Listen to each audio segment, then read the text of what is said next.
ఈ వీడియోలో చతుర్భుజాలకు సంబంధించిన కొన్ని లెక్కలు చేద్దాము. ప్రశ్న: చతుర్భుజంలోని 4 కోణాలు సమానం అయితే ఒక్కోదాన్ని కనుక్కోండి. ఆ చతుర్భుజాన్ని గీయండి. జవాబు: ఈ ప్రశ్నలో చతుర్భుజంలోని 4 కోణాలు సమానమని ఇచ్చారు. అంటే ఒక కోణాన్ని x అని అనుకుంటే మిగిలిన 3 కోణాలు ఏమవుతాయి? xలు అవుతాయి. అంటే x, x, x. ఇప్పుడు మనం ఈ 4 కోణాల విలువల్ని కనుక్కోవాలి. ఒక చతుర్భుజంలోని 4 కోణాల మొత్తం ఎంత అవుతుంది? 360 డిగ్రీలు అవుతుంది. అంటే x plus x plus x plus x is equal to 360 డిగ్రీలు. x ప్లస్ x అంటే 2x, 2x ప్లస్ x అంటే 3x, 3x ప్లస్ x అంటే 4x, 4x is equal to 360 డిగ్రీలు. ఇప్పుడు ఈ 4 కింద బై 1 ఉందనుకుందాం. ఇక్కడ LHS ఏమవుతుంది? 4/1 ఇంటూ x అవుతుంది. RHS 360 డిగ్రీలు అవుతుంది. ఇప్పుడు ఈ 4/1ని LHS నుంచి RHSకు పక్షాంతరం చేద్దాం. అంటే x ఈజ్ ఈక్వల్ టు 360 డిగ్రీలు ఇంటూ 1/4 అవుతుంది. 4 పెట్టి క్యాన్సిల్ చేద్దాం. 4 1ల 4, 4 9ల 36, పక్కన 0. అంటే x విలువ ఎంత వచ్చింది? 90 డిగ్రీలు వచ్చింది. అంటే ఆ 4 కోణాల విలువలు ఎంత అవుతాయి? 90 డిగ్రీలు, 90 డిగ్రీలు, 90 డిగ్రీలు, 90 డిగ్రీలు. అయితే ఇప్పుడు మనం ఆ చతుర్భుజాన్ని గీద్దాము.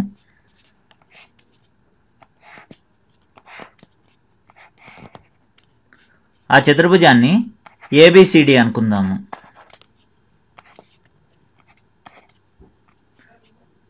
A దగ్గర 90 డిగ్రీలు ఉంటుంది, B దగ్గర 90 డిగ్రీలు, C దగ్గర 90 డిగ్రీలు, అలాగే D దగ్గర 90 డిగ్రీలు.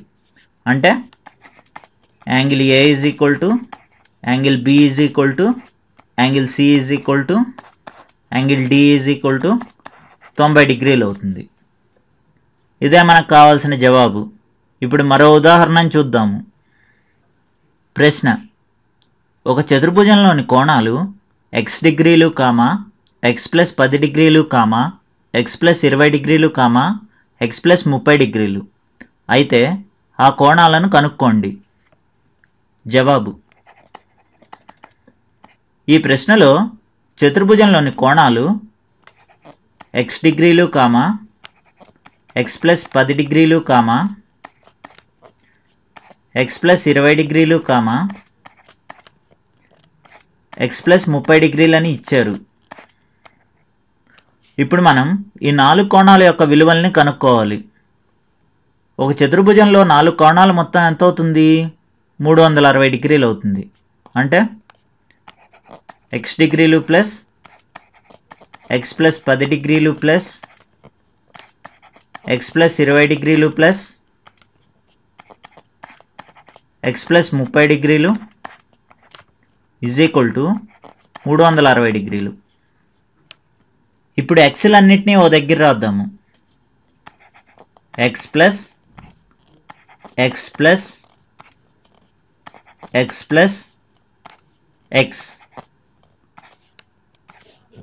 ప్లస్ ఇంకేం మిగిలాయి? 10 డిగ్రీలు ప్లస్ 20 డిగ్రీలు ప్లస్ 30 డిగ్రీలు ఈజ్ ఈక్వల్ టు 360 డిగ్రీలు. x ప్లస్ x అంటే 2x, 2x ప్లస్ x అంటే 3x, 3x ప్లస్ x అంటే 4x ప్లస్ 10 ప్లస్ 20 అంటే 30, 30 ప్లస్ 30 అంటే 60, 60 డిగ్రీలు ఈజ్ ఈక్వల్ టు 360 డిగ్రీలు. ఇక్కడ LHS ఏమవుతుంది? 4x ప్లస్ 60 డిగ్రీలు అవుతుంది. RHS 360 డిగ్రీలు అవుతుంది. ఈ 60 డిగ్రీలని LHS నుంచి RHSకు పక్షాంతరం చేద్దాం. అంటే 4x ఈజ్ ఈక్వల్ టు 360 డిగ్రీలు మైనస్ 60 డిగ్రీలు. 4x is equal to 360 minus 60 అంటే 300. ఇప్పుడు ఈ 4 కింద బై 1 ఉందనుకుందాం. ఇప్పుడు ఈ 4/1ని LHS నుంచి RHSకు పక్షాంతరం చేద్దాం. అంటే ఎలా వస్తుందంటే x is equal to 300 into 1/4 అవుతుంది. 4 పెట్టి క్యాన్సిల్ చేద్దాం. 4 1 4, 4 7 28, 30 మైనస్ 28 అంటే 2, 20, 4 5 20. అంటే x విలువ ఎంత వచ్చింది? 75 డిగ్రీలు వచ్చింది.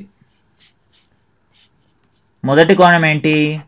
x అంటే 75 డిగ్రీలు.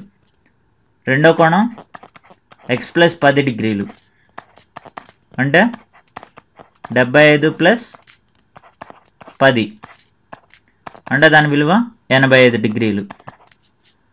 మూడో కోణం ఏంటి? x ప్లస్ 20 డిగ్రీలు అంటే 75 ప్లస్ 20. 75 ప్లస్ 20 అంటే 95 డిగ్రీలు. నాలుగో కోణం ఏంటి? x ప్లస్ 30 డిగ్రీలు అంటే 75 ప్లస్ 30. 75 ప్లస్ 30 అంటే దాని విలువ 105 డిగ్రీలు. ఇదే మనకు కావాల్సిన జవాబు. వచ్చే వీడియోలో మరికొన్ని ఉదాహరణలు చూద్దాము.